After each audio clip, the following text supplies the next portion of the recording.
मैं वहाँ की नागरिक हूँ और मैं आपको आप यहाँ सब खड़े हैं, मैं आपके मंच से ये बता देना चाहती हूँ, जब से मोदी जी आए हैं कश्मीर में शांति ही शांति है।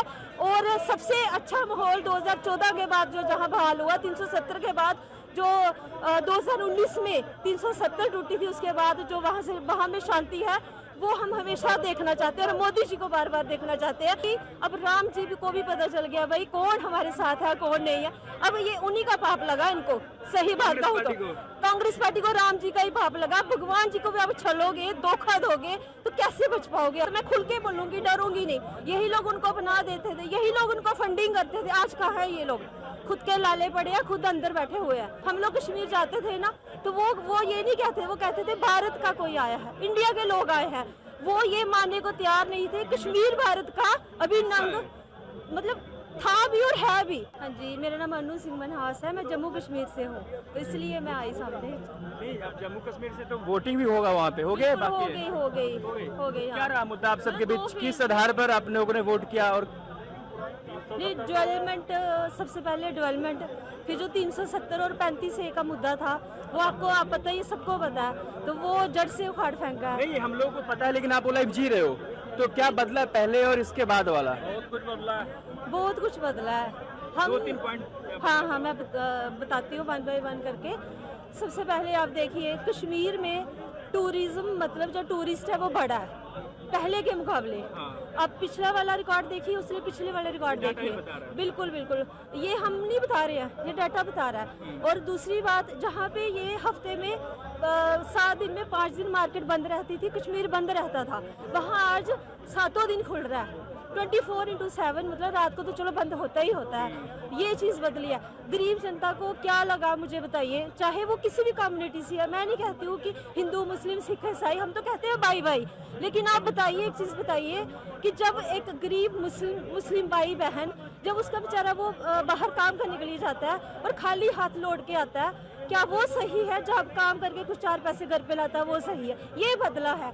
मिलिटेंसी इतनी पीक पे थी, अभी वो लोग ऐसे थर थर कांप रहे हैं, ये बदला है। और आज बाहर के लोग हैं वो खुल के कश्मीर में आज बढ़ चढ़ के आ रहे हैं। क्यों आ रहे हैं? मोदी जी है तो सब मुमकिन है। तो इस बार जो 400 पार का मोदी जी ने नारा दिया था, ये हम भी कह रहे हैं, महिलाओं ने ये भी ठाना है कि अब की बार 400 पार लाना ही लाना है। मैं खुद एक बीजेपी की कार्यकर्ता हूँ और इसलिए मैं तो बड़े गर्व के साथ कहूँगी, क्योंकि मैं फिर से क्या, जब तक है तब तक आए ही आए, मोदी जी ही आए। नहीं, लेकिन आरोप लगता है ना कि मतलब आदमी से ज्यादा वहाँ पे मिलिटेंट ही आ चुके हैं, मतलब लोगों की आजादी छीन ली गई है। ये आरोप बाकी विपक्ष जैसे महबूबा मुफ्ती हो गई, उमर खालिद अब्दुल्ला हो गए, आरोप लगाते हैं लोग। यही लोग तो उनको बना देते थे, यही लोग तो, मैं खुल के बोलूंगी, डरूंगी नहीं, यही लोग उनको बना देते थे, यही लोग उनको फंडिंग करते थे। आज कहाँ है ये लोग? खुद के लाले पड़े हैं, खुद अंदर बैठे हुए हैं। अब बताइए, में 2 हमले हुए, वहाँ पे जवान शहीद हो गए, उसके बाद उन्होंने कहा कि पाकिस्तान ने चूड़ियां नहीं पहन रखी है, सरकार को बात करनी चाहिए। इस तरह का बयानबाजी देना सही है? वहाँ के लोकल नेता है वो। तो वो जो खुद ही अलगाववाद को फैलाते हैं, खुद ही जब मिलिटेंट है, तो वो कैसी उनसे आप क्या उम्मीद रखोगे? ये बताइए। वो ऐसी ही बातें करेंगे, मतलब पाकिस्तानी मानसिकता वाले लोग, वो है ही ऐसी ही मानसिकता वाले। वो यहाँ रह के, वो देखो, हम लोग कश्मीर जाते थे ना तो वो ये नहीं कहते, वो कहते थे भारत का कोई आया है, इंडिया के लोग आए हैं। वो ये मानने को तैयार नहीं थे कश्मीर भारत का अभिन्न मतलब था भी और है भी। ये हमेशा से था और ये लोग ये मानने को तैयार ही नहीं थे। अब ये फर्क पड़ा है कि अब वो ये बात मतलब सपने में भी भूल जाए। वो जो सपने देखते थे ना कि कश्मीर, पाकिस्तान वाले सपने देखते थे, कश्मीर हमारा, कश्मीर हमारा।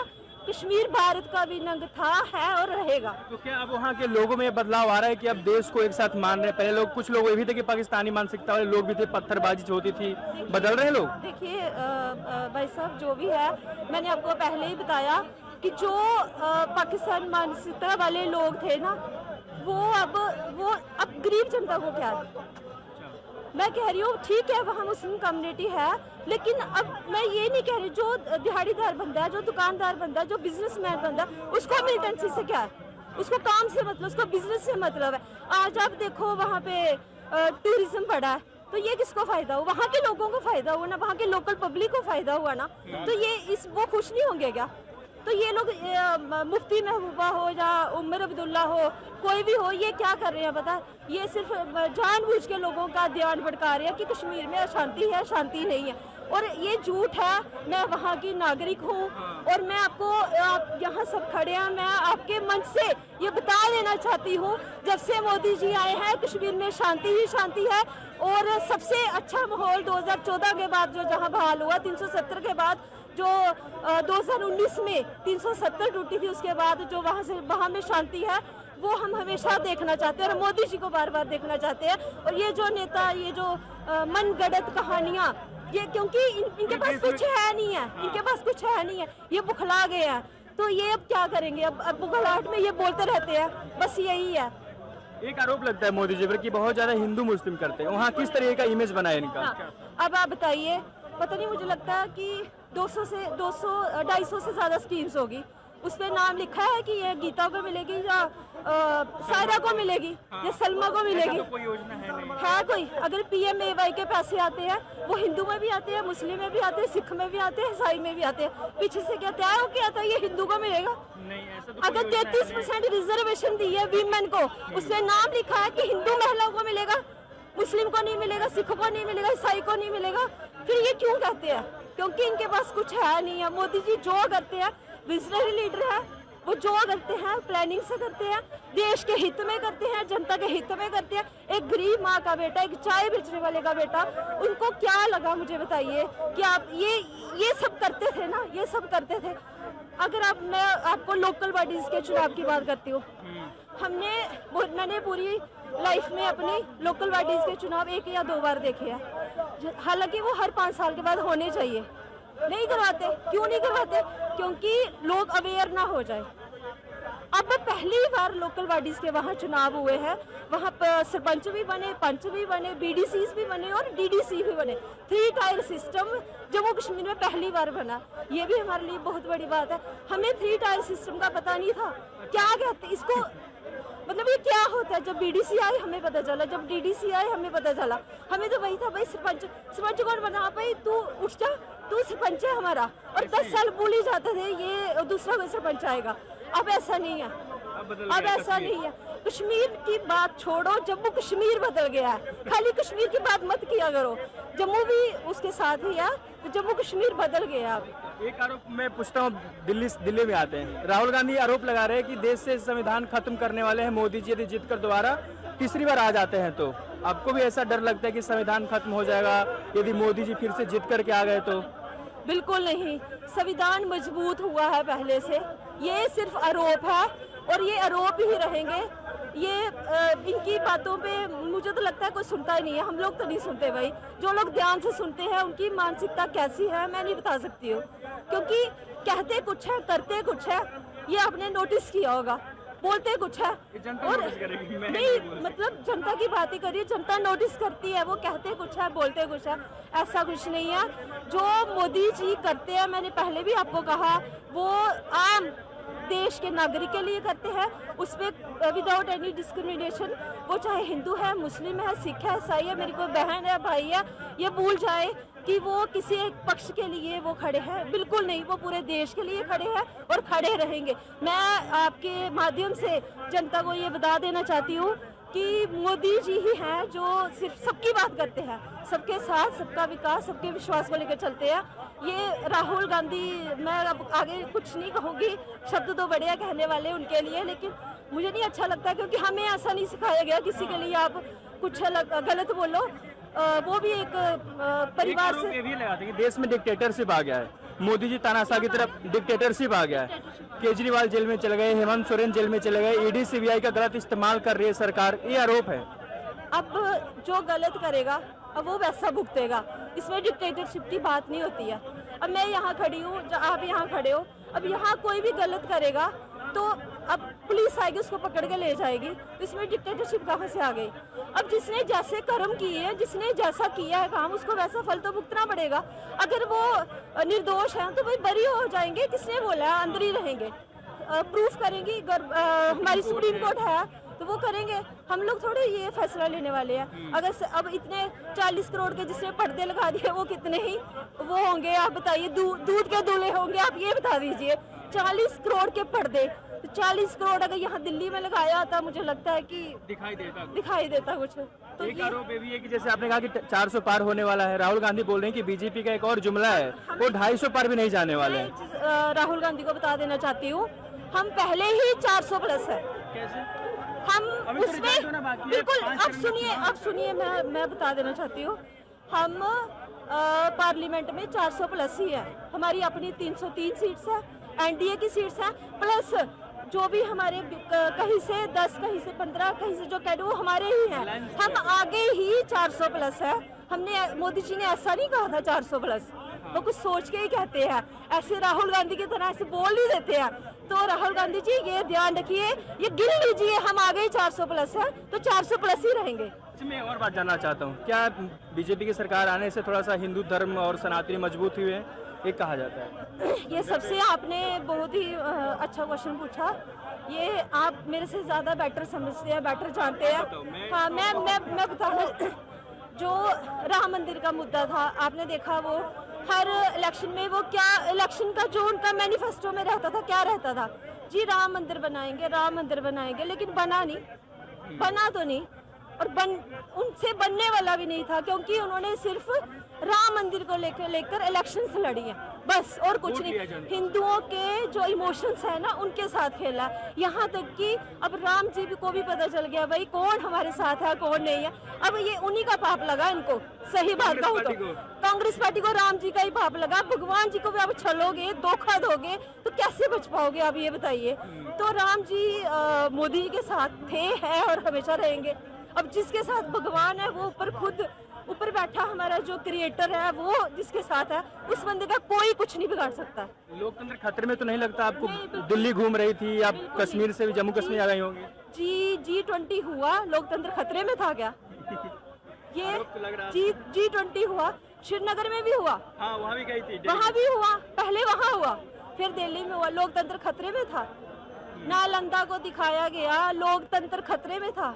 इन्होंने कभी ये आज तक क्यों नहीं, हमें तो पता नहीं था नालंदा यूनिवर्सिटी का, हमने अभी रिसेंटली सर्च किया, सच बताओ, बिल्कुल सुन रखा था, लेकिन वो एक सुनना और उसको सर्च करके पूरी उसकी हिस्ट्री पढ़ना, ये एक अलग विषय होता है।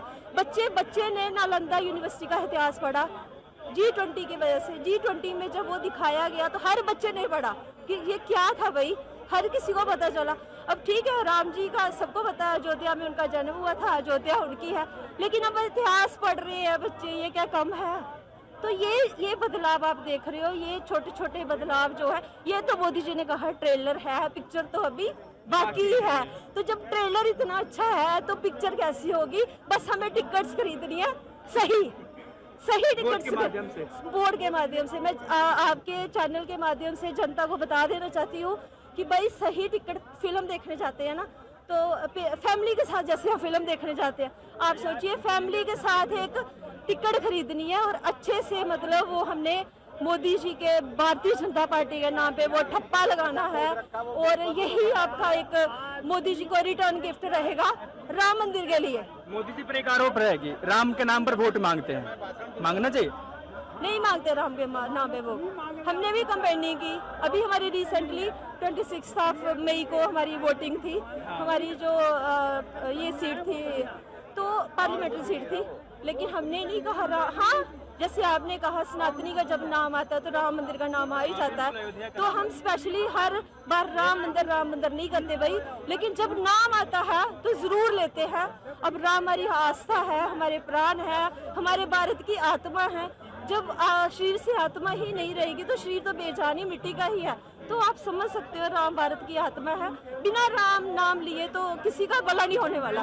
3 काम जानना चाहता हूँ जो जम्मू कश्मीर में आपने देखा प्रधानमंत्री योजना के तहत। सबसे पहले मैं बताती हूँ PM++ प्रधानमंत्री स्पेशल स्कॉलरशिप स्कीम, जो जम्मू कश्मीर के जो भी जिनका मतलब कि जो कैटेगरी में फॉल करते हैं, जैसे 8 लाख से इनकम जिनकी कम आती है, वो बच्चे आज बाहर के कॉलेजेस में पढ़ रहे हैं, जो पहले पॉसिबल नहीं था। वो बेचारे चाहे वो बिलो पॉवर्टी लाइन है या फिर मिडिल क्लास की फैमिली है, अब तो मिडिल क्लास वाला भी नहीं सोच सकता कि उनका बच्चा बाहर जाए, क्योंकि वो इतना सर्वाइव नहीं कर पाते, इतना एफर्ट्स नहीं कर पाते हैं। तो आज उनके बच्चे भी कोई जयपुर में है, कोई गुजरात में, कोई दिल्ली में, अलग अलग स्टेट्स में, कोई इंजीनियरिंग के लिए गया, कोई BDS के लिए गया, वो अलग अलग पढ़ रहे हैं। और अच्छी बात यह है कि अब ट्रिपल तलाक का तो चलो वो तो हर जगह, वो तो मैं पूरे देश भर में है, लेकिन वहाँ भी मतलब जो मुस्लिम बहनें हैं बहुत खुश है कि ट्रिपल तलाक जो हमारे सिर पे एक आप दाग बोल सकते हो, एक धब्बा बोल सकते हो, वो जो था वो कलंक जो मोदी जी ने मिटाया है, ये हमारी साइलेंट वोटर्स है, ये हमारी साइलेंट वोटर्स है। पीछे से चाहे दबाव आता होगा कि ये नहीं करो वो नहीं करो, लेकिन वो हमारी साइलेंट वोटर्स है थी। और तीसरा देखिए, जब एक तो आपको मैंने पहले ही बता दिया कि टूरिस्ट जो बदलाव हर कोई आज कह रहा है मोदी जी भारतीय जनता पार्टी बात है। जो पहले भारतीय जनता पार्टी का जम्मू कश्मीर में बहुत ही कम नाम लिया जाता था, बहुत ही ऐसे मतलब कि आप देख सकते थे वहाँ NC PDP कांग्रेस 3 ही ऐसे परिवार थे जिन्होंने कैप्चर करके रखा था जम्मू कश्मीर को, जिन्होंने अपनी संपत्ति बना के रखा था। ये हमारी पर्सनल संपत्ति है, तो वो वाली चीज जो पर्सनल संपत्ति वाली चीज है ना, वो हट गई है। ये सबसे बड़ा बदलाव हुआ है।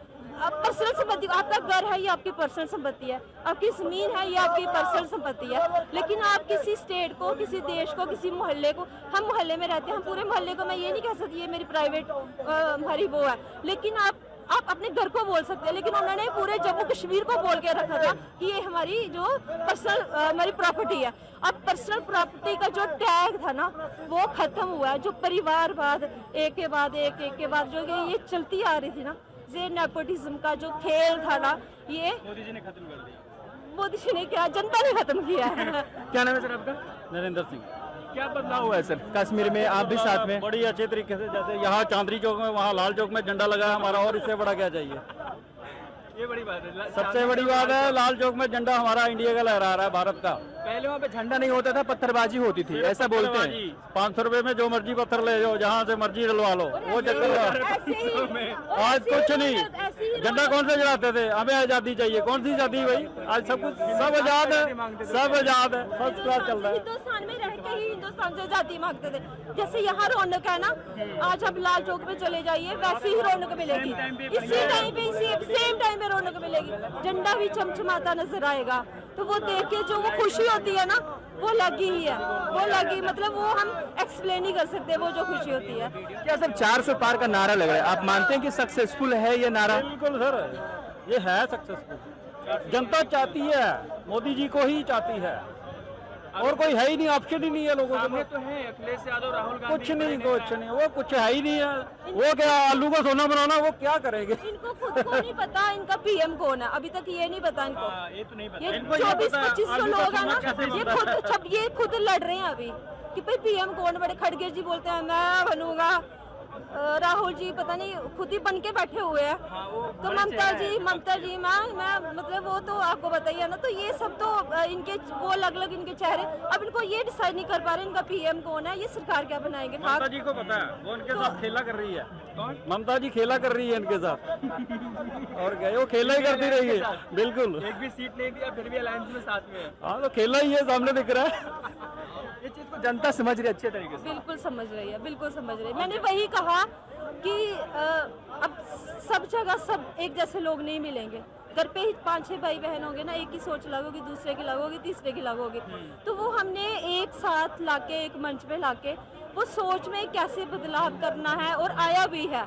ये हमारा भी दायित्व बनता है। ये आरोप लगता है कि बहुत ज्यादा महंगाई और बेरोजगारी आ गया है जब से मोदी जी आए हैं। अब जब 11वें नंबर पे इकॉनमी थी, तब क्या महंगाई और बेरोजगारी नहीं थी क्या?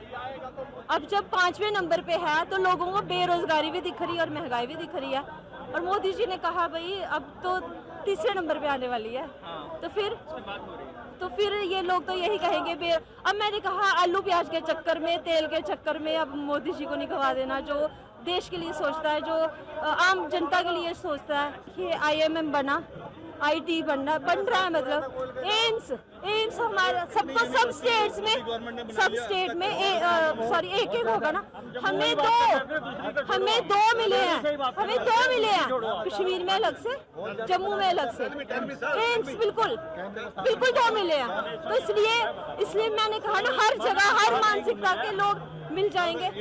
हर जगह के लोग मिल जाएंगे, इसलिए ये सब मुद्दों में नहीं पड़ना है कि क्या जो विकास हुआ है, जो सब हुआ है वो सब जनता के सामने है। मैं अपने से नहीं बता रही हूँ, मैं अपने से कुछ नहीं बता रही हूँ। अगर एम्स बना है वहाँ तो जम्मू वाला तो मतलब इनॉग्रेशन भी कर दिया गया और कश्मीर वाला भी। अब आप बताइए कि क्या ये मैं अपने से बता रही हूँ? नहीं बता रही मैं अपने से। आप सच लीजिए, आप सच लीजिए। तो ये सब जो लोग हैं ये इनको पता नहीं क्या प्रॉब्लम है क्या नहीं। देश से प्रॉब्लम है, मोदी से प्रॉब्लम है, जनता से प्रॉब्लम है, किससे प्रॉब्लम है आई डोंट नो।